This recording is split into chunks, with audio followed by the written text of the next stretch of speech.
For Everton, this season is a study in structural transformation, clashing with on-field unpredictability. As the club settled into its spectacular new home at Bramley-Moore Dock, the Dickinson Stadium, the atmosphere is one of a sleeping giant slowly finding its feet in the new era. Under the return of David Moyes, the Toffees have shed the existential dread of relegation scraps, yet they remain a side defined by frustrating contradictions. The league stuff has been okay. We've been doing okay in that. We're disappointed that we've gone out the cups early, but no, we want to now finish in a strong position. We're going to try and work hard to get that. But obviously, we need to get all our better players back. January was always going to be difficult just because of first and foremost, the two boys going to AFCON, and we're thrilled that they've reached the final with Senegal. But that was two down before we even start. Before you talk about suspensions or injuries, and we've had a sort of batch of them in this month, which hasn't helped. So it's been a difficult period for us just to get things the way we want it.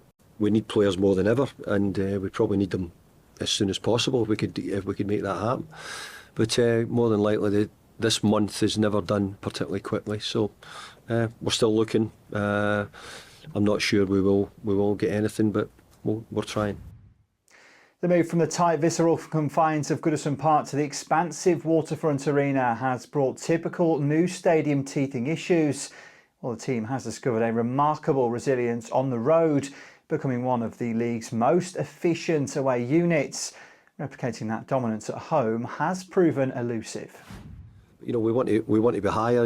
Maybe 2 points more makes you feel a bit better because you're further up. You might be sitting 8th or 9th if you do that possibly. So we've got to try and get back on it again, get back. But it's difficult. We've not got the strongest squad. We've had quite a few injuries. We've had the boys away, so that's made it difficult for us.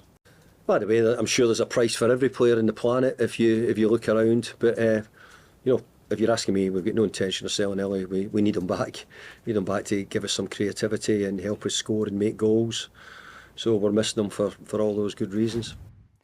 Bolstered by high-profile arrivals like Jack Grealish and the clinical edge of Tino Barry, the squad clearly possesses a higher technical ceiling than in years past.